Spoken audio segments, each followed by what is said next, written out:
Hi, my name is Sven Gruneveld, and you're listening to Brothers on Tennis. Yo, yo, yo, what's up, everybody? This is your boy Isaac. And this is your boy Bryce. And we are Brothers on Tennis. And folks, we have made it through the first week of Australian Open 2021.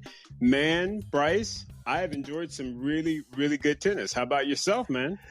Man, it's been crazy. I mean, we've had some good matches. We've had some crazy upsets. We've had a little drama. We've had a little COVID. We've had a little we've had a little bit of everything this week, you know. Right. What's that song? A little bit of other in your life, right? I mean, Right. Come on, man. I mean, what? It's been crazy, but you know, and the thing is what I'm excited about is, as good as the first week was, we are lined up to have a blockbuster second week. Brother, man. I can't wait to talk about some of these matchups that are starting tonight. Yes. It's going to be good. So. It is absolutely. Cannot wait to jump into that. And for the folks who are listening to this podcast, always want to give a little bit of a shout out to our partners in crime, Locker Room. We are recording this show today on Locker Room. And again, Locker Room is the live audio social networking platform for sports fans. So we, of course, talk a lot of tennis, but there's NBA, there's all these other different sports that you can really get involved with. So if you don't know about it, get that Locker Room app. It's available on iTunes from your Apple store, and get it downloaded. It'll be available on other platforms very shortly. But hey, if you got an iPhone or Apple product, get on Locker Room, man, because it's a great way to interact with sports fans and, of course, with us, tennis. And you can do it live like we're doing here. And we can have some good correspondence and conversation. So always think about that Locker Room app, because that's what we're up to. Right, Bryce? Exactly. And what we had been doing until this morning is at 8 o'clock a.m. Pacific time, we've been doing a daily update, about 45 minutes to an hour, just talking about the results from the day and kind of what the upcoming matches are for the next day. We were going to actually record this show at 8 o'clock this morning. At the same time, so that the same people that have been coming every day, we've had a pretty good turnout, would be able to listen to this recording live. But whoo, it didn't quite work out that way. Boy, that sleep monster got a hold of me this morning and would not let go. So we will be back at it tomorrow morning. So if you're listening to this as a podcast and you're free at 8 o'clock a.m. Pacific time, come on the Locker Room, find us. We should be out there unless that sleep monster comes back out. And we will chat it up about the day's results. Well, first of all, brother, I just want to commend you, because you have been doing an outstanding job of holding down the fort. And I mean, like I said, that schedule is brutal to watch from afternoon until 3, 4 a.m. our time, and then get back up around 8 a.m. to do the daily show with the audience is incredible. So kudos to you, my brother. Well, I thought I was kind of doing this. Oh, I'm going to put myself on Australian time and then I'll be all. And my body was like, boy, you ain't in Australia. Right? What you trying to do? What you trying to do, son? This is against nature right here, what you trying to do. So anyway, let's get to the tennis, because we'll talk about that all day. Yes, sir. One of the things we did in the preview show was that we highlighted, like, before we get to the second week, there were all these very interesting and great matchups we saw in the first and the second and potentially the third rounds. And so let's revisit a few of those and kind of see how they came out. Right. Where do you want to start, Isaac? Do you want to start on the men or the women? Let's start with the men, and let's just go on out there and start with the blockbuster. And that's that Shapovalov versus Sinner. Bryce, I'm trying to tell you, talk about something living up to the hype. I mean, oh my God. I was sitting there just taking in every single point of that match, man. It was incredible. I was shocked as to how well both of them played, especially given that Sinner was just coming off of playing his championship match the day before. Just incredible, bro. What were your thoughts on that match, bro? Same thing. Watching that match, I felt like, okay, we are watching the future of men's tennis right now. And honestly, I don't know whether you call it, a curse or, what, but I think Sinner playing that final could have impacted his result against Shapovalov. Yeah. Although I had picked Shapovalov before that, I felt more confident in that pick after I saw, Sinner having to play that final. And, he even looked like he was, I'm not going to say injured, but, he was worn down for sure. So, but like you said, it absolutely lived up to be the blockbuster first round match that we thought it was going to be. Yeah, I mean, you can definitely tell that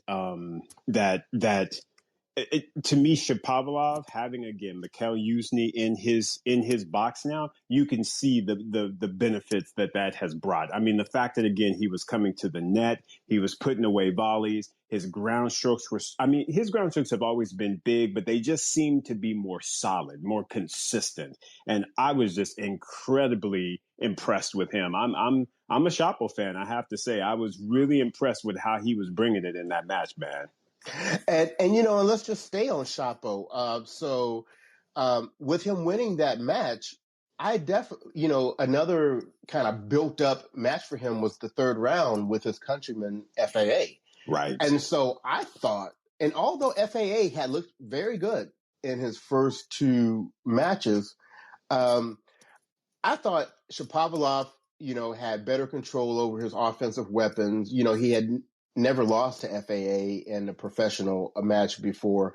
And I really thought that Shapovalov was going to take that match and probably even take it in 4 sets. But FAA said, hold up, wait a minute.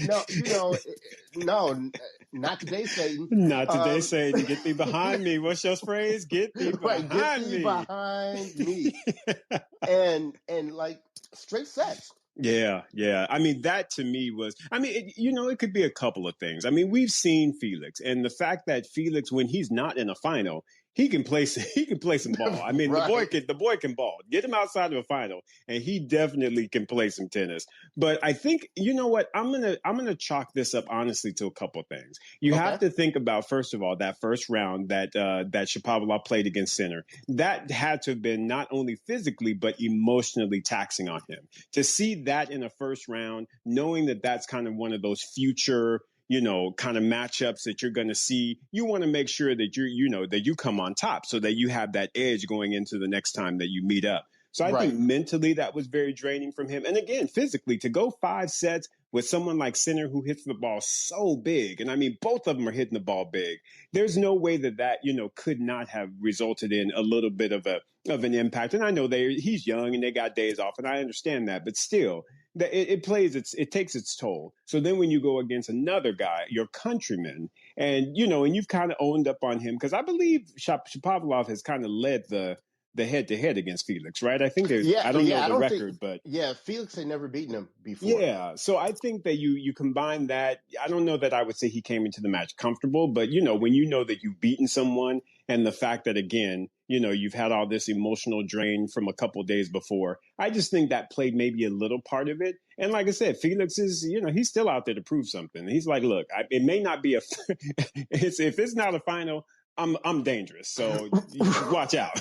What's your thoughts, bro? And actually, that final also led me that Felix had played leading into the Australian Open also made me think that Shapovalov was going to win, because Daniel Evans just used him in that final 6-2, 6-3. And so I'm thinking, ain't nothing really changed with FAA. All this playing at Nadal's academy and Uncle Tony looking at him and changing coaches. I mean, all this stuff is still resulting to the same thing. But no, he turned it around. But yes, he did. But as we're talking about the men's future in FAA in the next round, meaning tonight, is playing somebody that you and I had become a fan of, and that is the Russian Karatsev. Right. And let's be really clear. No one, when I mean no one, I mean not Djokovic, not Nadal.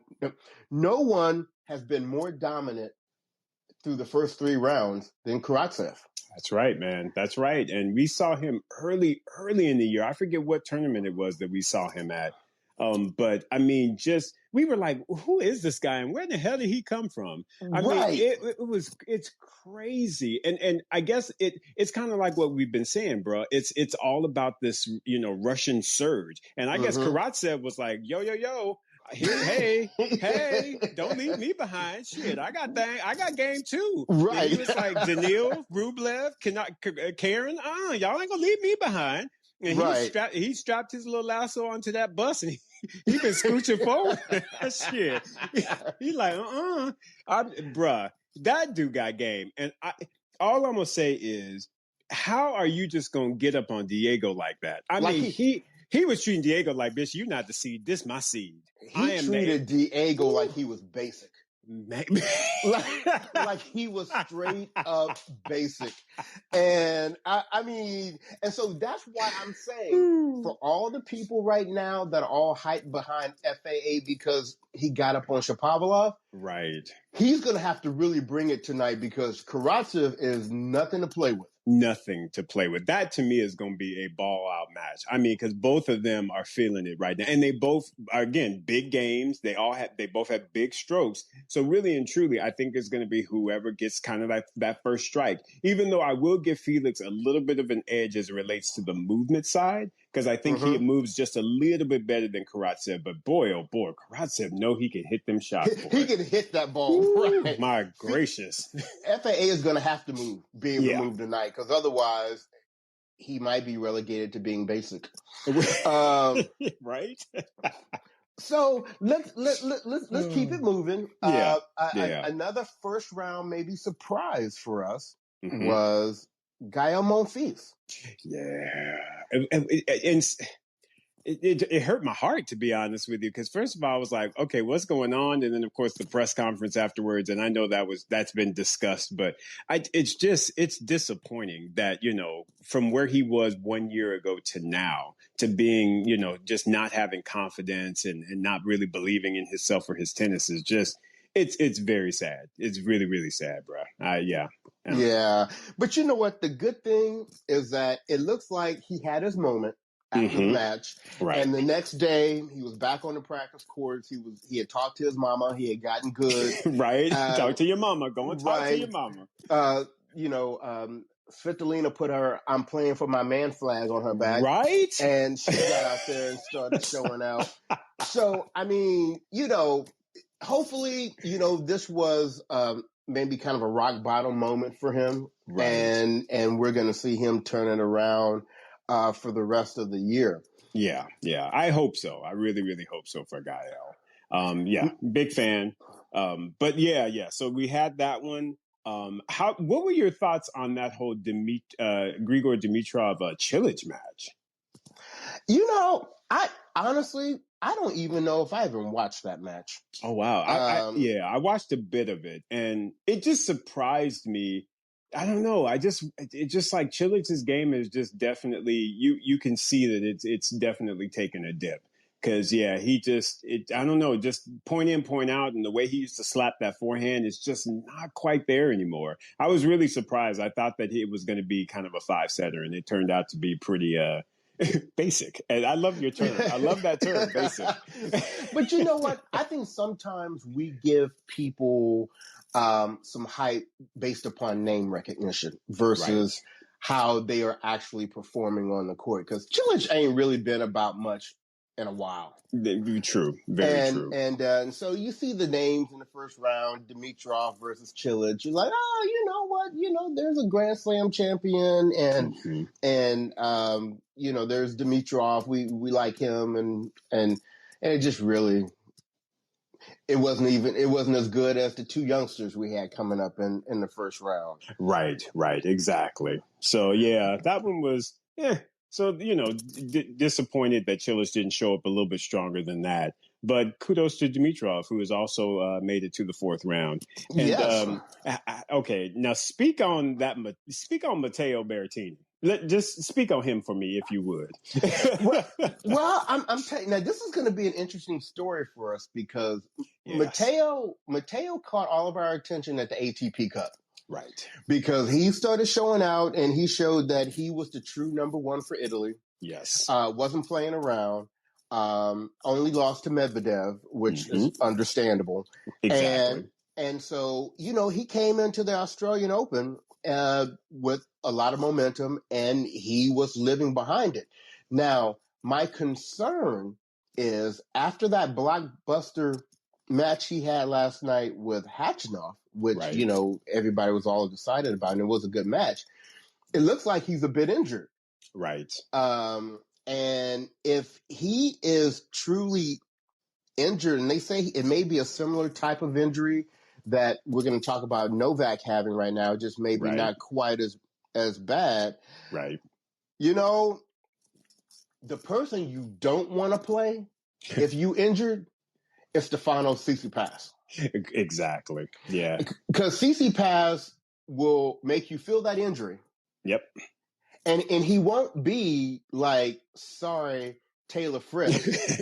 Yep. Let me speak on it. All right. Taylor Fritz, who was playing Novak Djokovic, who could barely move, was dropping his racket when he was running, but was like, let me be a nice guy and just hit the ball straight down the middle of the court so that Djokovic can run me like he normally does. Tsitsipas ain't going to be about that life. No, not at all. And so, as well, so the good news for Berrettini is he has lived up to his seeding. Yep. He's done his thing, and if he continues to play like this for the rest, we hope that he goes ahead and gets well. Right. But if he goes ahead and plays like this for the rest of the year, that's a top 10 guy right there for you. Oh yeah, yeah. And like I said, he's finished top 10 before, so he sure isn't afraid of it. So yeah, I think he found his muse or his spark or whatever Paul was saying he was lacking. So yeah, very impressed with Berrettini. And like I said, the fact that he jumped on Kevin Anderson first round and was like, bye. Just straight sets, bye. And like I say, he played Khachanov, just so very, very strong. And that was a good match. Again, Khachanov still kind of wondering about his mental because there were chances he had in there and similar. He didn't do like Taylor Fritz at least, but I feel like he kind of choked it out though, to be honest with you, because I think his mindset was if I can get this third set, then I think I'll be in a good position to see how tender that injury is and maybe get this fourth and fifth. And he just choked it out, in my opinion, in that third set. Because wasn't it a breaker as well? Was it 7-6 or did he get broken? I can't remember. I think it was 7. Yeah, I think it was a tiebreaker. Yeah, it was a tiebreaker at the end. Yeah. So, but you know what? But since we're talking about Taylor Fritz, let's just talk about that overall concept of how sorry the American men are. No, yeah. Seriously. Most of them went out in the first round, and of course, my favorite first round loss by an American man was Tennis Sangren to Alex de Minaur. And all I'm gonna say is I could have missed that whole match and gone straight to match point because when de Minaur hit him in the mouth at the net, mind you, for payback. Right, it was payback of tennis going at him earlier in the match. Right. You know what? You know how you just have that good feeling at night, and when you go to bed, you just know it's going to be a good night's sleep? That's the way I felt after I saw him pop Tennis Sangren in the mouth.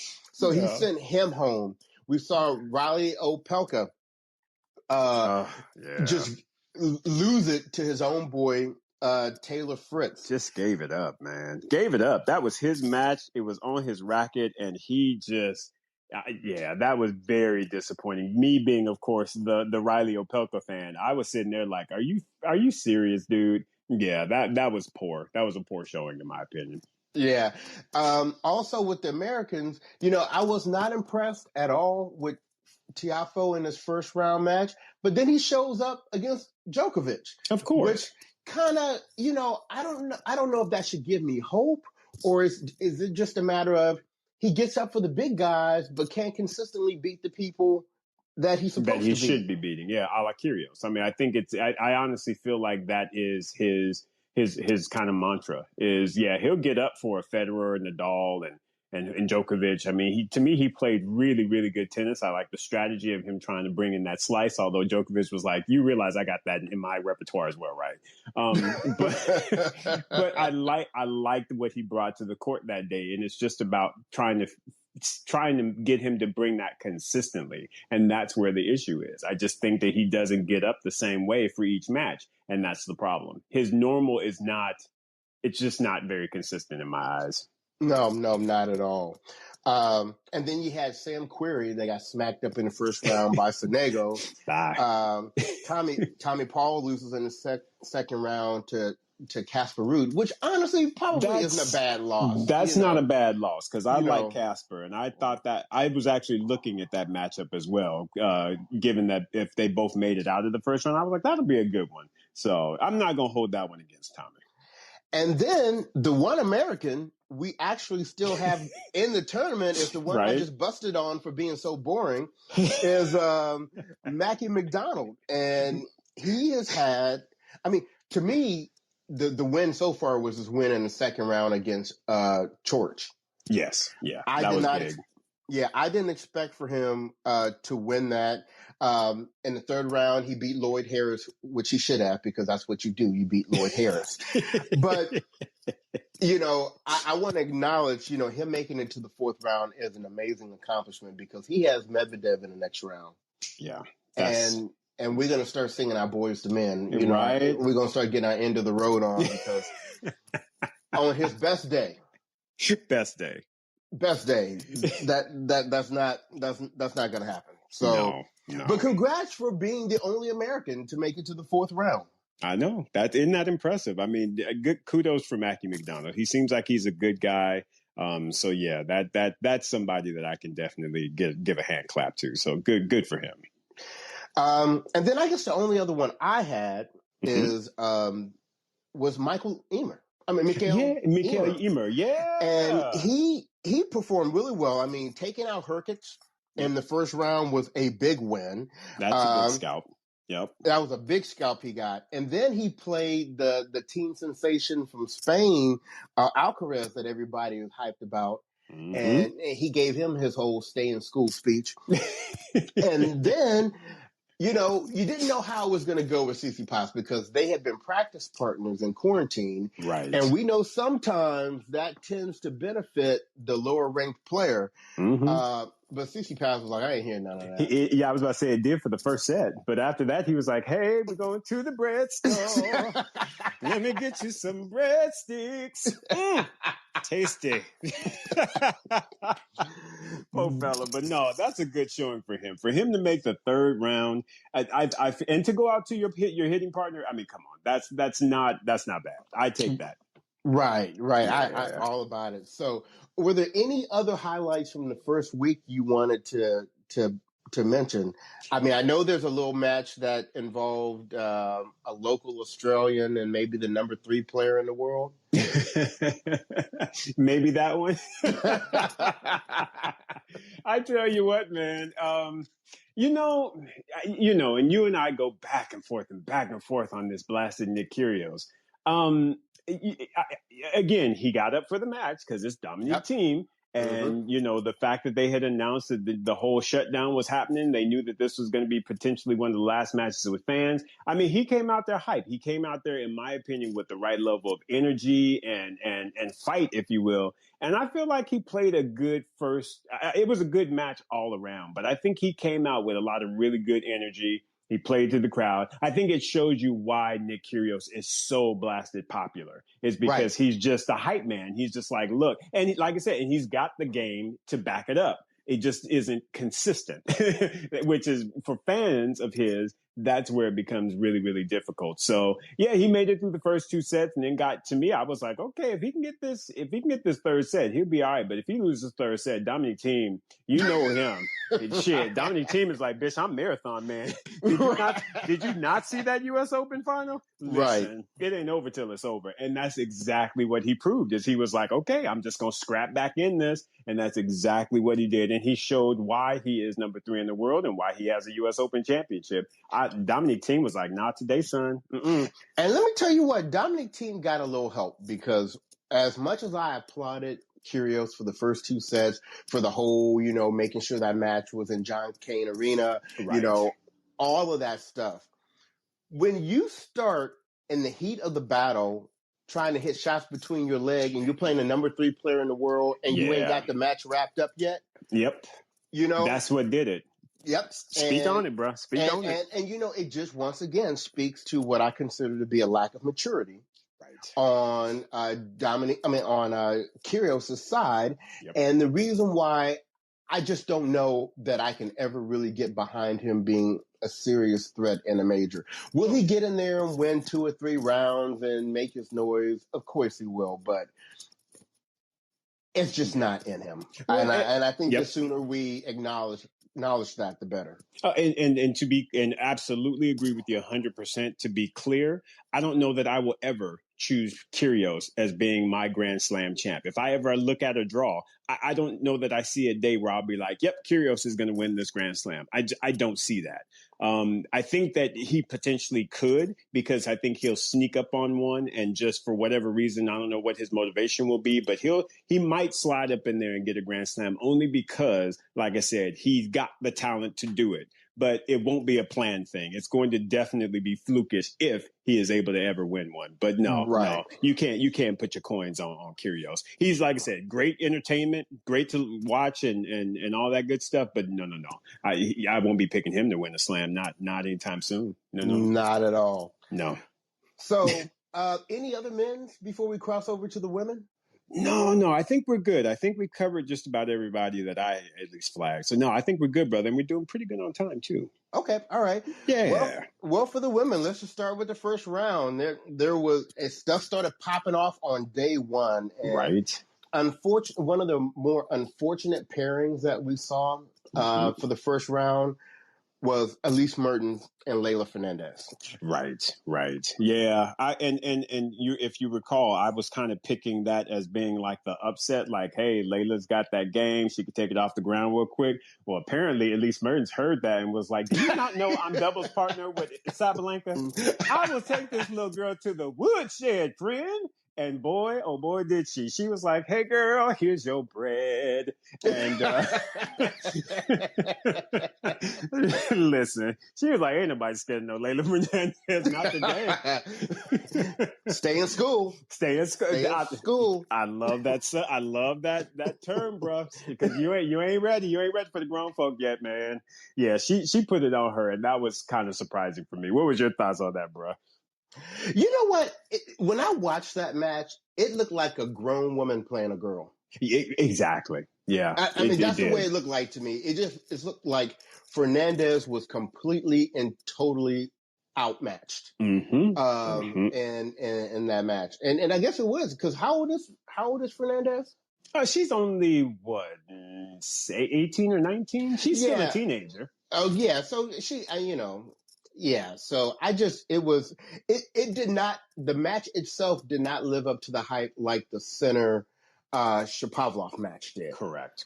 And, but like you said, she's young. She's hopefully have many, many years ahead of her to perform well. And let's keep it funky, Elise Mertens is still in the tournament. She's like, I ain't going nowhere. She was like, listen, y'all, my doubles partner is Sabalenka. If she's still here, I'm still here. Right? What? You're not just going to discount me like that. I don't think so. And she has been putting in work. I mean, to me, she got a hold of Belinda bitches and yanked her around. And I said, well, all right then. You are serious, ain't you? Yeah. So no, Elise is bringing some games. So kudos to her, man. I'm gonna not disrespect her like that again, because she was definitely offended by by those comments. Right. Now, Man. the next match for me was actually not a first round match. It was a second round match, but I feel like this match represents a trend that we're going to see all year long. And that is when Kai Kanepi was like, you know what? Sophia Kennan or Sonia Kennan or whatever you figure out your name is, you know what? You ain't sneaking up on nobody this year. Nobody. I got my good eye on you, and hey, look, and she handled her. She gave it 2 whole biscuits. Boy, 2 whole biscuits. Dropped her off at the bakery. Like here, girl. Exactly. Yeah, I think you need this. Go get it. Go get you that whole biscuit because it's tasty. What? You are not going to be a defending champion on my watch. I don't think so. No, Man, not at all. That was, I mean, yeah, and we know. I mean, Kaya Kanepi has always been that dangerous player. She's got big game. She's big babe tennis. I mean, she is got game. And so she, like I said, she got out there and she just played big babe tennis. We've heard that the Australian Open courts are a little bit faster this year, so that works better for the power players. And like I said, she just took it to Kennan. She was just like, I'm just going to blow you off the court. And that's exactly what she did. So I think it's what you just said. I think that people have now, they once you become a Grand Slam champion, folks start looking at you and they're just like, okay, I'm going to get my scalp. And that's exactly what Kanepi did. And just like Kennan didn't show up, we got to give props to another American that did show up. Because I must admit, I was a little worried for Coco Gauff going up against Jill Teichmann again, right. Considering, the tight 3-set win that she had just had over her. Right. But I'm telling you what, Coco Gauff came out and she looked ready. Yeah, she did. She really did, didn't she? I mean, she got out there and was like, we're not doing that repeat 3-set performance.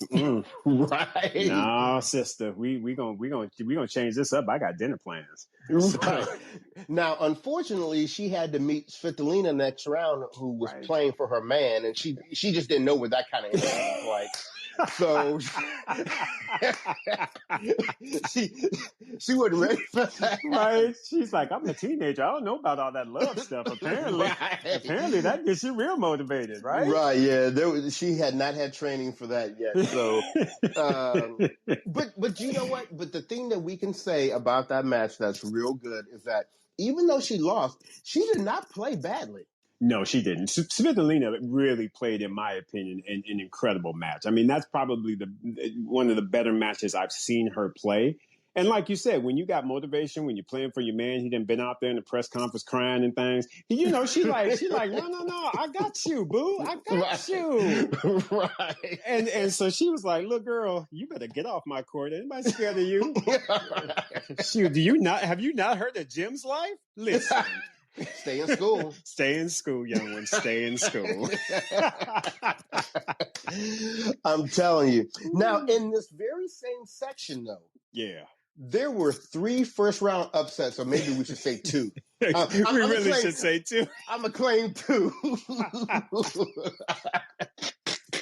It's so bad. So let's start with the one that really wasn't an upset, maybe. Right, it wasn't, and that's our girl. That's our girl Sloane. I mean, yeah. I mean, what do you say? I mean, I just don't even know what you say, Bryce. Because we love her. God, we love her, but I just don't know what to say, bro. Well, we knew when we saw the draw that she had Putintseva in the first round, and this was a problem. Yes. We knew that this was a problem, and we're not really sure what's going on with Sloane because you know what? I don't even know that I really want to talk about that match as much as I want to talk about the match last night. Okay. Because she entered the losers tournament. Right. For, all those people that got stolen on in the first couple of days of the Australian Open. Right. They have a women's tournament, a 250 that just kicked off last night. And so Sloane is actually seated in that tournament because I guess amongst the losers, she's seated. Mm-hmm. And she plays somebody who I had never even heard of before. Like, never. Ain't seen that name before. Never. and got fed. I mean, Yes. got drove. And watching the match, when I say it's one thing to go out there and I see you hustling for balls and somebody is just really putting it on you. And it's like, okay, they're the better player for the day. Right. Sloane looks like she'd rather be anywhere else than on the tennis court right now. Right. And that to me is where you need to kind of step back and kind of reevaluate. Because I mean, and again, we all know she's been going through a lot. Lots been going on from the family perspective. Do you just step back, like you said? Do you do an Ash Barty and just kind of be like, yo, I gotta step away and get my motivation back and get my mind right or what have you? Because it's heartbreaking to see someone of her immense talent just getting spanked up like this. I mean, just being used. I mean, it's wrong. It's just wrong. So. Yeah, I don't know. Oh, you know what? I just saw a message from Miles on Locker Room here. He says that lady is Russian. So she motivated. Right. I'm telling you what, y'all may be thinking we're overhyping this, but y'all better watch out for Russia in tennis. Russia's trying to step it up. Something's going on. They got something in the water. Right, something in the water, trying to tell you. But still, Sloane is a seasoned veteran Grand Slam champion. I can appreciate this Grancheva, however you pronounce the name, but no. Right. Sloane should not be fed 2 whole biscuits. I don't know. Even if it is the Russian surge, she should not be getting fed. Right. I refuse to. I cannot accept that. That she needs to step back and do some reevaluating.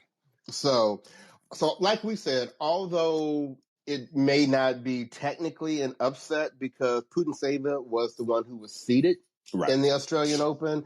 You know, just whenever, like we said, with the Chilich thing, it's the whole name recognition. Sloane Stephens, someone who's won a major and has been to the finals of another one. Exactly. You expect more.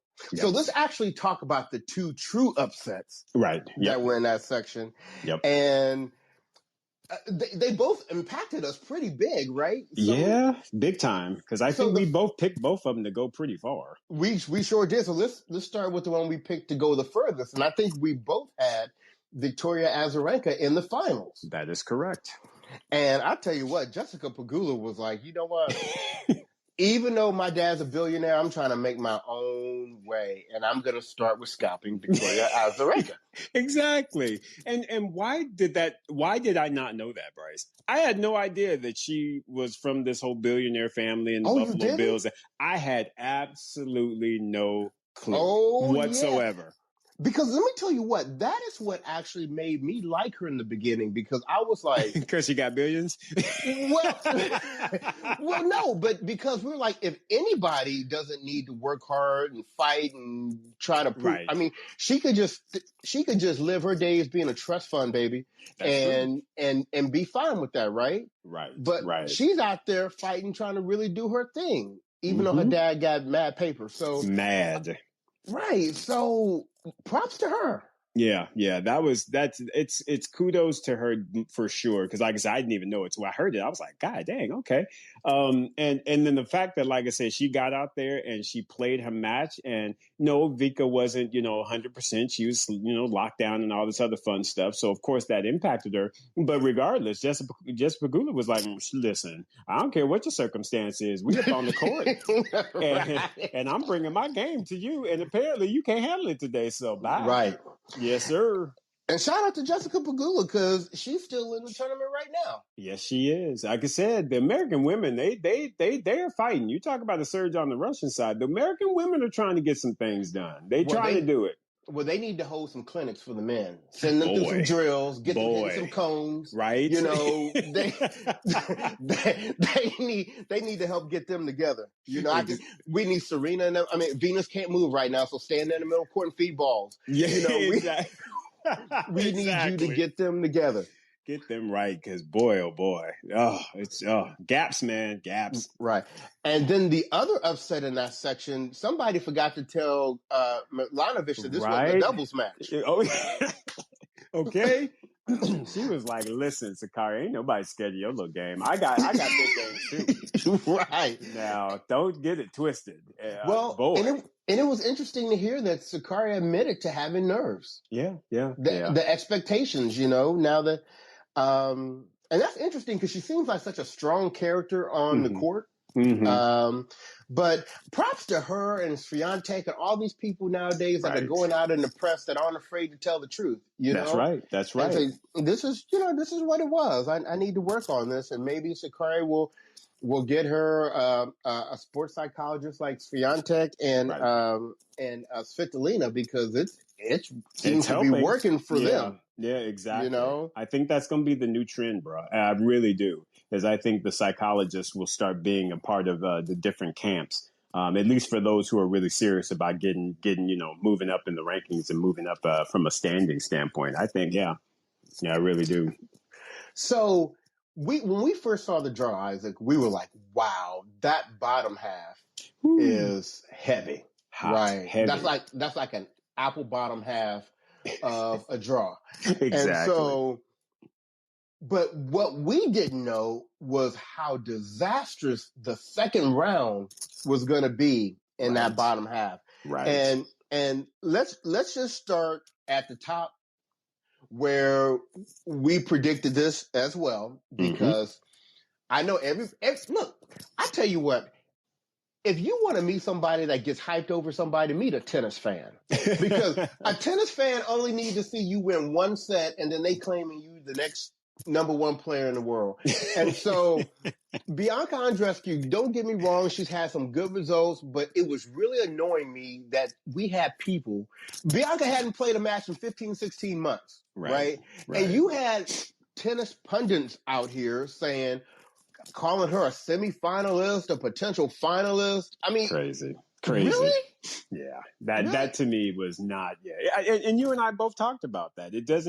Again, you got to get out there and show us what you got first. So yeah, you got all that stuff, all the accolades, but if you haven't played in over a year, I'm sorry. You the only person that I would ever bet on to not play that long and come back and potentially win a Grand Slam is Serena. And I'm sorry, and BB just does not have that resume yet. So no, she does not, and she not to get out the first round against Bruthas. Right. But she slid out of there. But then you had Shea Sway, who was like, not on my watch. And we talked about that, bruh. Shea Sway is not the one that you want to play if you have not had reps and your game ain't right. If you got baby lungs right now, if you got baby lungs, you don't want to meet Shea Sway. No. And Shea Sway, what did we say? There must be a real strong bakery in the neighborhood. Because they have been sending folks to the bakery on the regular. Whole biscuits galore. Yes. So and she did exactly what I expected her to do. She used BB's pace against her, and she just redirected. And like you said, she moved her around, and unfortunately, BB didn't have enough of that variety that she could rely on and use in order to really affect Shea Sway. And Shea Sway played a really good match, and like I said, she as well is still in the tournament. So she's come in here with some good motivation as well. So just kudos to her, man. I just love that lady. I really do.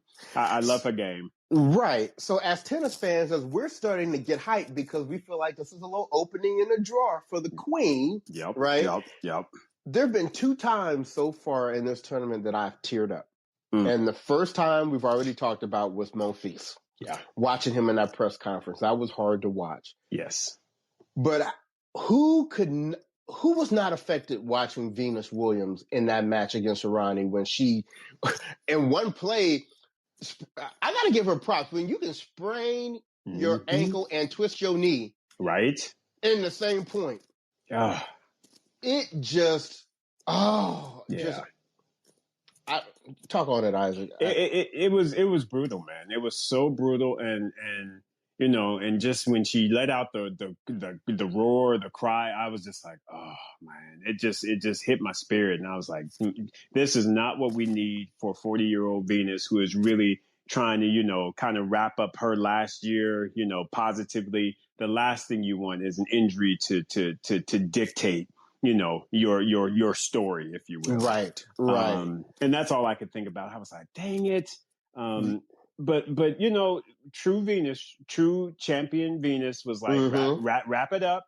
I'm still gonna get out here. I'm still gonna try and swing, and we, see what. And I just thought that was so commendable. And of course I heard about all of the all the things in the Twitter because of the drop shots. When she drop shot, I literally wanted to go through the TV and snatch her up myself. Right. I did.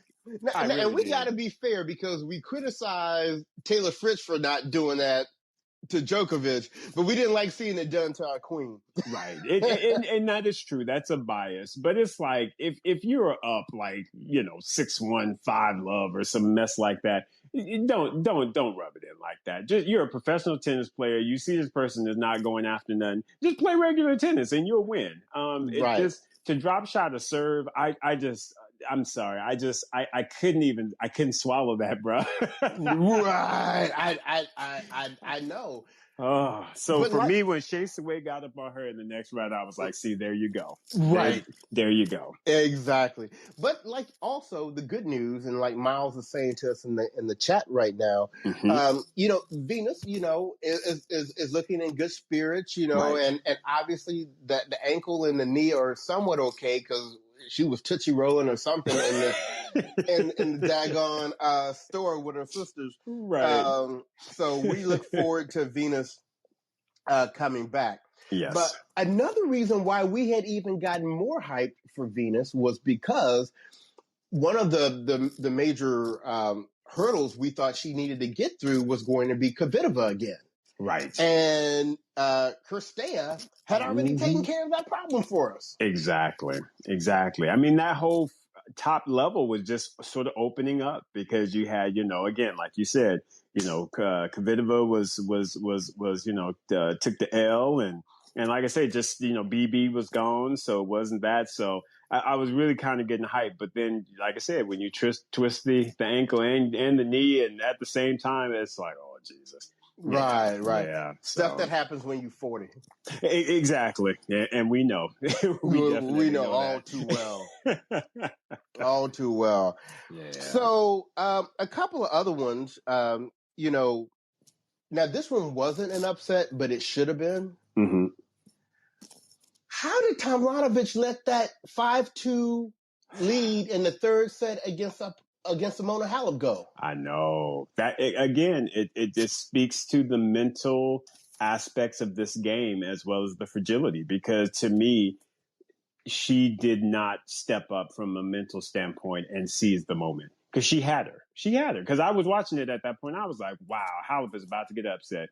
And sure enough, Halep locked in and she looked up at Darren Cahill, was like, we up in Australia. I'm about to use up this energy and I'm about to get myself right. And she locked in. And to me, Tomljanovic, if I can say her name right, because, that's where she's from. She to me seized up. And she did. And she just and someone was like, "Thank you very much. I'm about to run these games and bye." And that was just very disappointing. Yeah. And that was actually another reason why I thought Berrettini was going to be Hatchinoff, because he had to fight for his girl's honor. See, right? I mean, we need to start paying more attention to that, because when one goes out, apparently the other one gets fired up and be like, "Boo, I got you. I ain't nobody scared of nobody here." So yeah, Berrettini has been he's doing the thing. Bryce, but this injury, I hope it's not as serious. Well, and I'm telling you what, and I'm sorry, I just wanted to quickly go back to the ladies. Yeah. Paul, in one of our update shows this week, had texted her after the loss, and he said that she was devastated. Oh yeah, yeah. So I know this may sound mean, but it's good to hear that. Yeah, it is, because that means it meant something. It means it meant something to you, and you've got something now to it's a building block, if you will, to motivate you and get you going forward. So as long as she doesn't let it, sidetrack her, she definitely can use that as positive motivation, especially looking at what Berrettini is doing. She should be motivated. Right. And so, speaking of Paul, I wanted to bring this up because he had a message for you. Okay. A message for us, actually, I should say. Okay. Second round, Rybakina. Pharaoh. See, here you go. All I know is she got past Zvonareva, so that was, in my opinion, a good job on her part. Yes, Pharaoh did step up on her. I don't know what that was all about, but yeah, she did. So, well, I want to add something to this because I had been watching Rybakina, and when we watched her in Abu Dhabi, she was looking amazing. It was like, people need to be checking for what section of the draw she's going to be in at the Australian. Right. And I watched both of her matches in the Australian, the Zvonareva and the Pharaoh one. Yeah. And in both of those matches, to me, she did not hit with the confidence and the aggression that she was in Abu Dhabi. I don't know if it's because it's a major type thing or Grand Slam type thing for her, but she looked tentative to me. And I let the first round pass because it was like, okay, it's Zvonareva, this is, a champion, previous number 2 player in the world. It may have been even somebody she looked up to back in the day, right? Right. So I'm like, okay, maybe that played something into it. But when she looked the same way against Pharaoh, you knew something was, Yeah. So I'm not sure what that's all about because she's got mad skills, but if your mind ain't right. Yeah, that's right. That's right. If your mind ain't right, it can definitely cause you to take a L. So we'll see. I still am on the Rybakina train. I'm not going to step off of it. She's still on my squad, and I'm going to be behind her. And I still feel like this is going to be a very good breakout year for her. So I'm still there. Yeah, she's on my squad too. She just may be playing JV for a little while, just for a little bit. But she on the squad. That's so, right. Look, are there any other women's matches that you wanted to highlight from the first week? No, not really. I think everything was pretty straightforward. I mean, the only mention I will say is Osaka's looking good, man. She's looking real.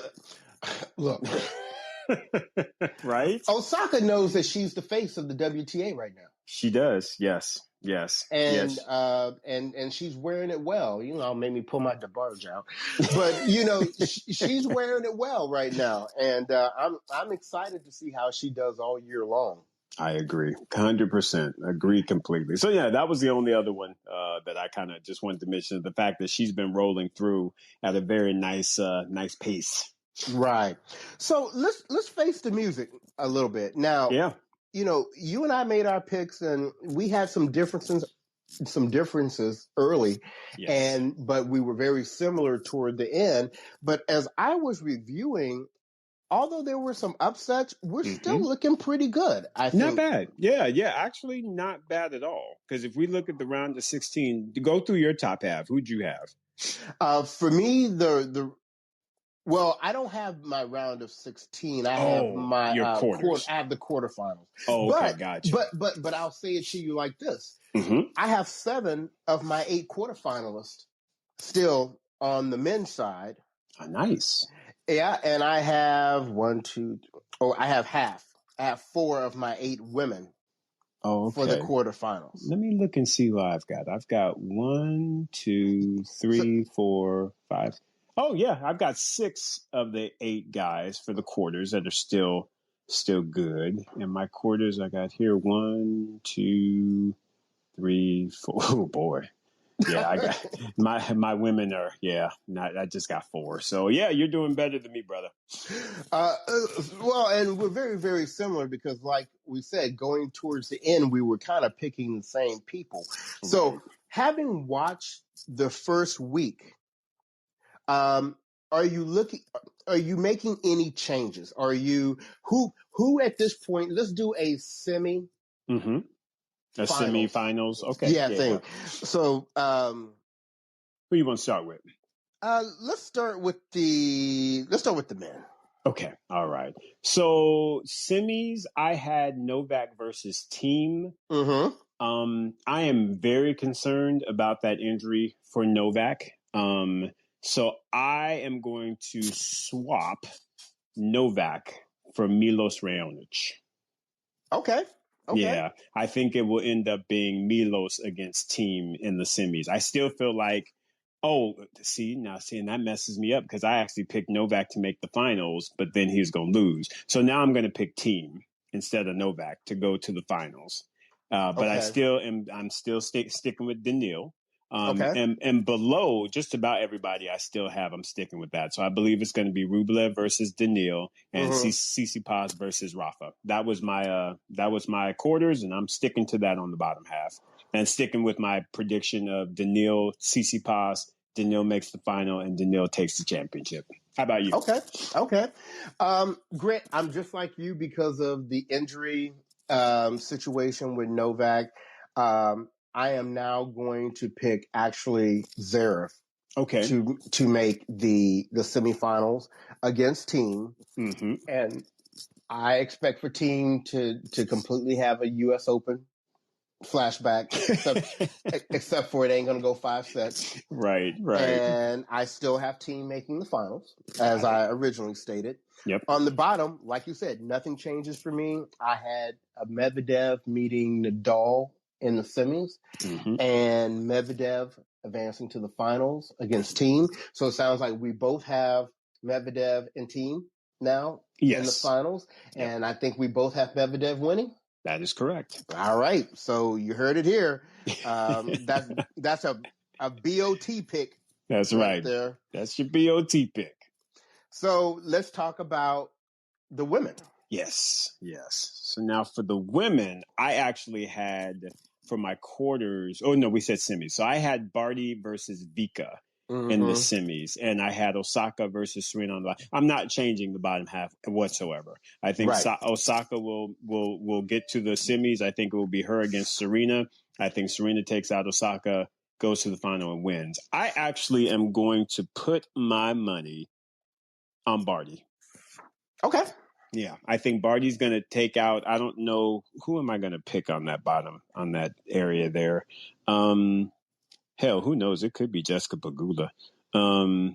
Actually, I did kind of have Brady, so I should stick with that. I'm gonna stick with Brady. I'm gonna go with a Barty Brady semifinal, and I'm gonna pick Barty to make the final against Serena, and I pick Serena. How about you? All right. So, yeah, we're going to be very similar. I'm very torn. Because I had Barty versus Azarenka in the semis up top. So, obviously, I have to replace Azarenka. And, I'm going with Svitolina. Oh, okay. I'm going with Svitolina. I think Svitolina is going to come through there. I know Brady is looking good and all that, but once again, Svitolina, she got her sports psychologist now, and she playing for her man. So I think that's going to propel her to do well. That's a good pick. Yeah, that's a good point and a good pick. Now that top, I want to say Barty. I want to keep Barty, but I don't know why I have this feeling that Shelby Rogers is going to be like, you know what? I got tricks for you, Ash Barty. And I'm not sure how serious or not this thigh issue is with Barty. Right. But against me kind of feeling this whole Shelby Rogers thing, just because she ain't really been there before and she's never really done it before, I'm going to stick with Barty. So I'm going to say Barty, Svitolina up top. Exactly like you, not changing a single thing on the bottom.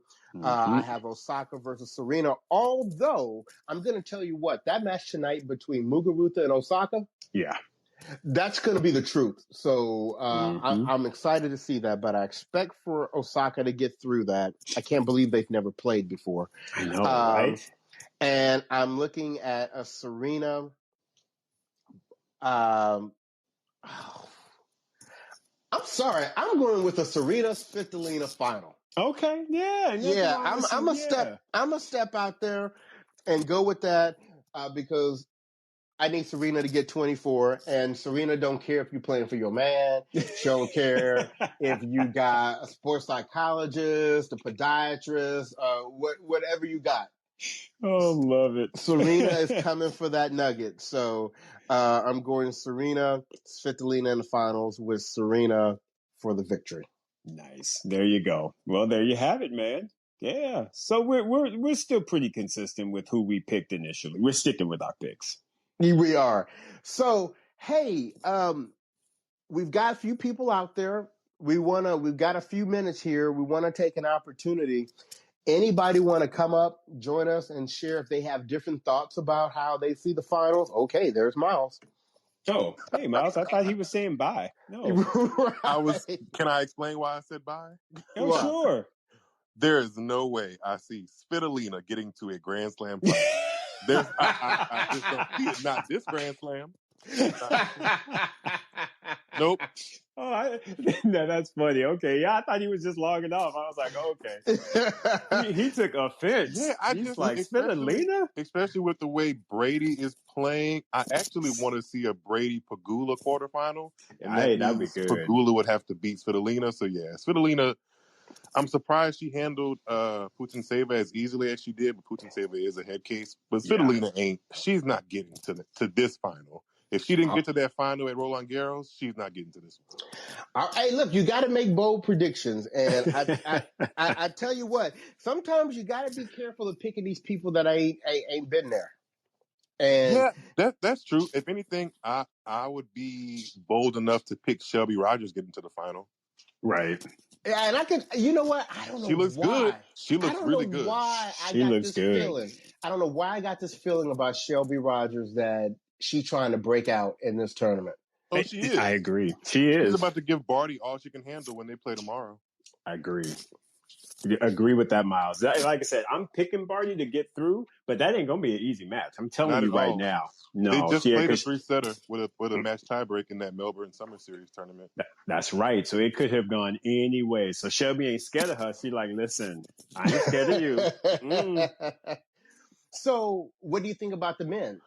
The men, you guys mentioned Berrettini, and I'm pleasantly surprised to see him playing better. The injury does give me concern. A player or a matchup I'm actually interested to see that's kind of like a futuristic men's matchup in the future is this Rublev-Casper Ruud matchup.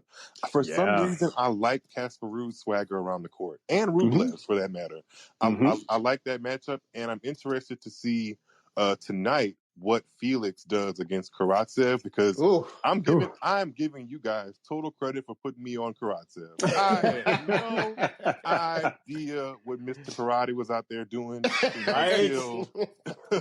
until I saw him put the beat down on Diego.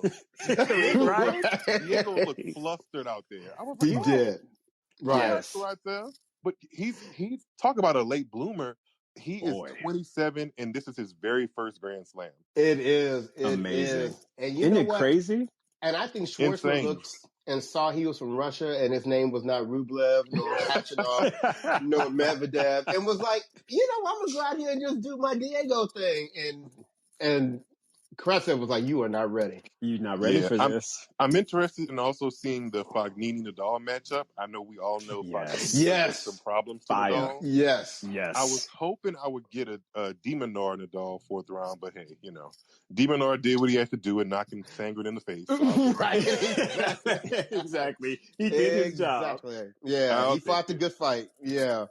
But you know what? I wanted to go back to you were talking about Rublev and Ruud, and I agree with you. I do think that is a future type matchup. The only thing I worry about though with that is, can Ruud take that heat from Rublev? Best 3 out of 5. Maybe not on this fast surface this year, but I think that's a matchup that Ruud would eventually like, because I think Ruud he gives a little bit more variety than Rublev does. And can I speak on just one thing? I think that where he will get up on him would be on clay, because Ruud plays very well on the clay. So if you see Ruud against our boy Rublev on clay, I would definitely give Ruud the advantage. For sure. Another player that just popped out to me when I'm looking at the draw on the men's side is Alexander Zverev. He is surprisingly playing solid tennis with all the things that kind of loom over his head. He has a nice matchup against Dusan Lajovic that is winnable to put him in the quarterfinals, and he made the semifinals last go around in 2020. If we're mentioning Djokovic, not pulling through with that injury, he would be a potential quarterfinal for Djokovic if he gets through Raonic. And Zverev could find his way to the semifinals against Team. You guys were saying that earlier, and I wouldn't mind seeing it again. I wouldn't mind seeing that. So Look. Yeah, go ahead. I was about to say, so what we need to do when we get off of this call is we need to all touch and agree that Dusan Lajovic needs to take out He needs to do his job. Alexander Zverev. He right? needs to do his job, yes. He ain't been sharp, as sharp this year as he was last year in the beginning of the year, but he's got his opportunity now. He's hung in there.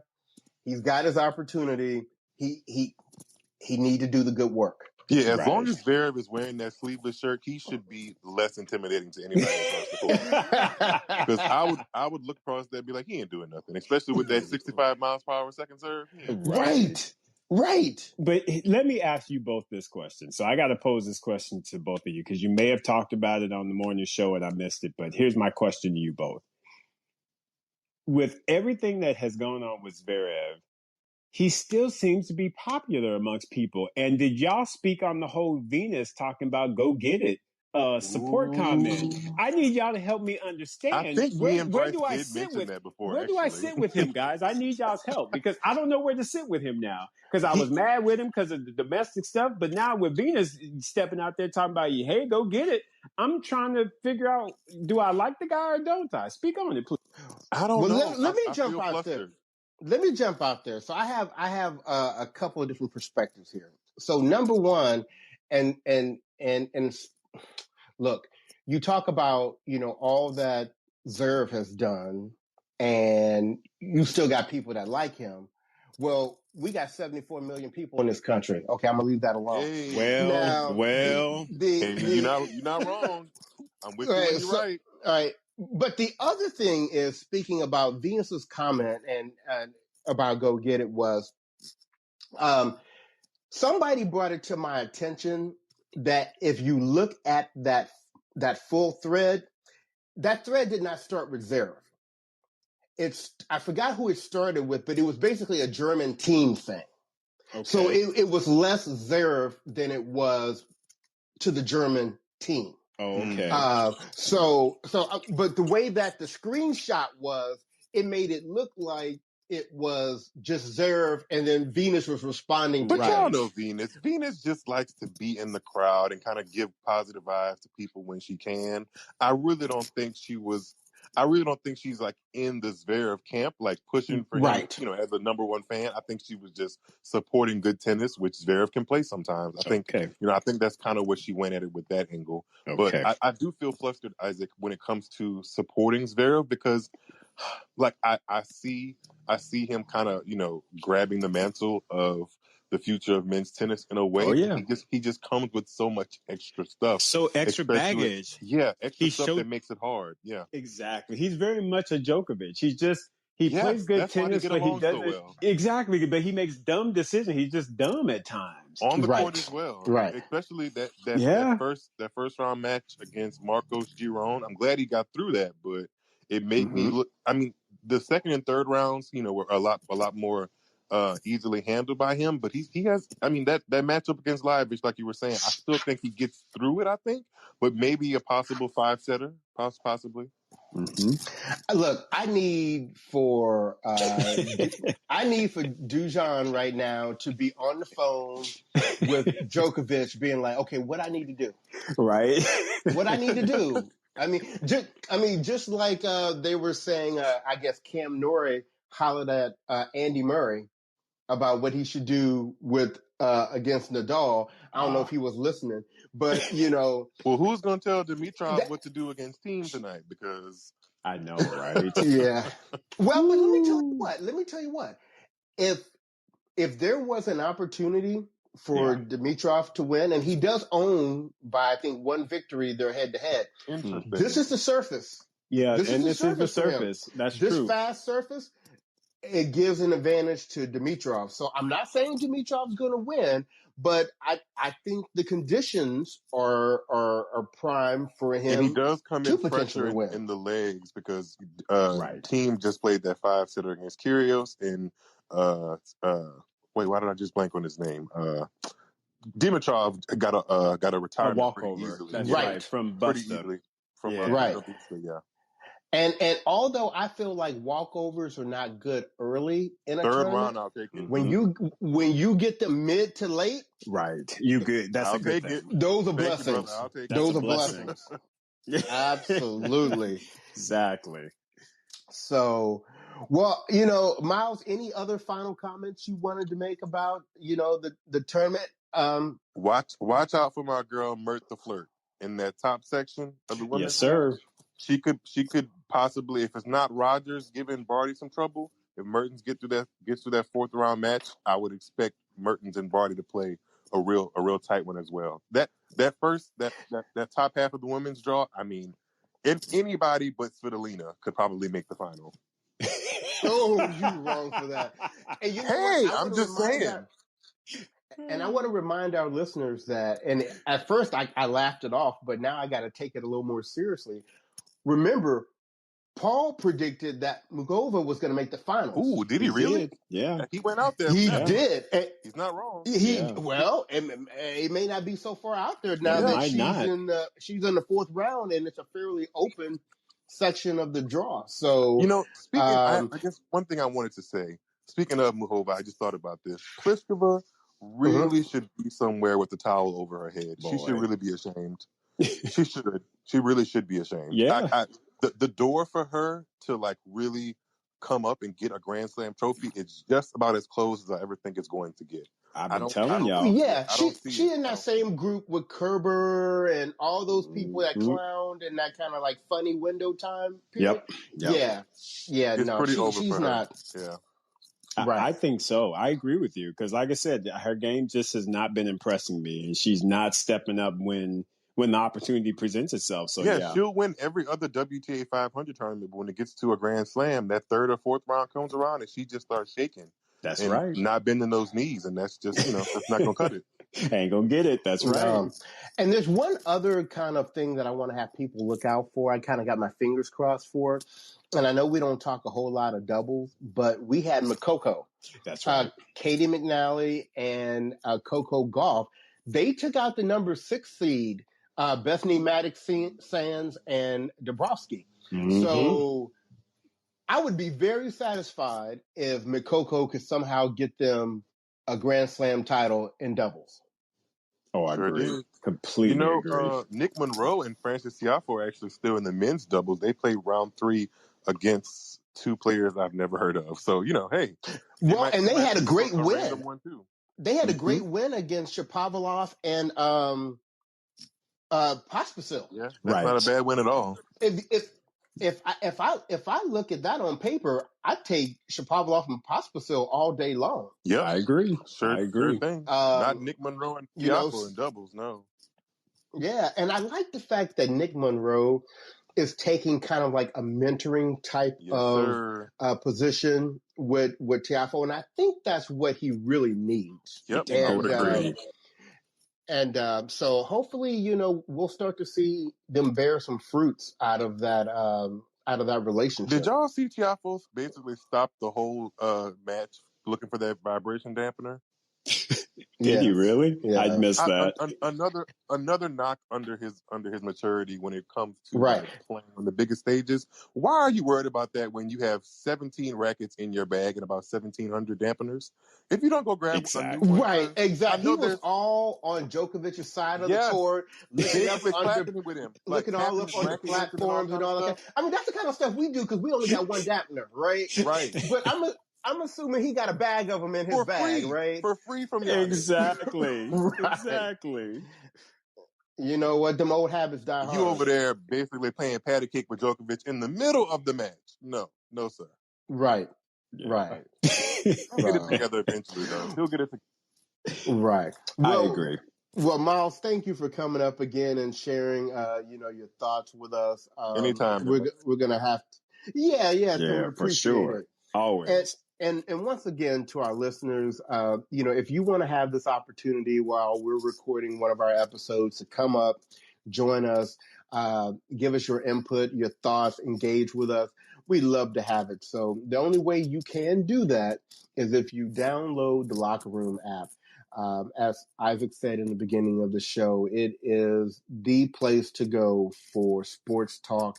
and not just tennis. I mean, they have all sports across the board, but we have been using this platform specifically during the Australian Open to give daily updates and to get your guys' input and your thoughts and all that. So it's been a wonderful time.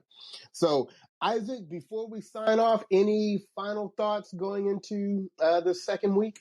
Yes, sir. I mean, it's been a great Australian Open. Unfortunately, you know, the fans got put on lockdown, but I tell you what, these matches ain't on lockdown. Nope. Ooh, children, y'all need to watch the rest of this tournament because it's going to be fire. It's going to be fire. So get out there, make sure you're supporting and watch and enjoy. So that's what I would say to folks is watch the rest of this tournament and enjoy. And let me tell you one more thing. People continue to stay safe out there. I know we're starting to get vaccinated and all that, but, you know, we are a long way from being out here and being maskless and not social distancing and all that. So continue to hold that line because it'll be worth it once we get to be like in Australia. Okay. Speak on it. That clearly knew what they were doing in this pandemic. But you know what? We have an opportunity to catch up as well. So with that, all of you be safe. We'll be checking in with you every day for the rest of this week at 8 o'clock a.m. Pacific time for a daily update on Locker Room. So join us there. And if you can't join us during those updates, we will be recording next Monday our wrap-up episode here on Locker Room at 6 o'clock p.m. Pacific time. So, everyone, be safe. This has been your boy Bryce. And this is your boy Isaac. And we are Brothers on Tennis. Take care.